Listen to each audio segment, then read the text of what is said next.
The next concept is changes with the nucleus in alpha, beta and gamma emission.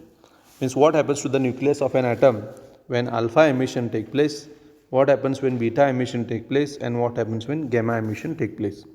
Let us see the first one, that is alpha decay. Alpha particles are positively charged particles. These alpha particles when emitted will emit 2 protons and 2 neutrons. So we'll take an example. You can see here ZXA, this is an atom where Z is nothing but atomic number and A is nothing but mass number, X is nothing but the representation of general representation of atom. So when alpha emission take place, I said alpha is 2 protons and 2 electrons. So when 2 protons are given out, the atomic number Z is reduced by 2 and mass number A is reduced by 4. Why it is reduced by 4? Because mass number is 2 protons plus 2 neutrons. Okay. So alpha particles are 2 protons and 2 neutrons, due to which the mass number is reduced by 4 plus 2 alpha 4. 2 alpha 4 is nothing but 2 helium 4. So 2 He4 and 2 alpha 4 both are same. So this is what is alpha decay or emission of alpha particles. We'll move on to the next one, that is beta decay. This beta emission. So beta particles are the negatively charged particles.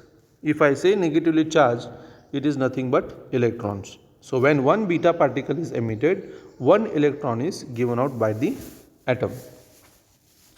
So let us see the example. ZXA is again the same atom representation of atom, where Z is atomic number, A is mass number. When beta particles are emitted, then one electron is given out, means one negative charge is given out. So the atomic number is 1 more than the number of electrons. So Z plus 1 X dash A is the new atom formed with the emission of negatively charged particle, that is beta particle, minus 1 beta 0, where there is no change in the mass number. Let us move on to the next one, that is gamma radiations. When gamma radiations are emitted, as there are no charges on the gamma radiations, these are not deflected by the high potential, where we had discussed in a lead box experiment, where alpha, beta and gamma emissions were deviating with respect to the positive and negative potential, but gamma radiations were not deflecting because of the high potential. So when gamma radiations are emitted, high energy particles, that is gamma particles, are emitted, where there is no change in atomic number and mass number.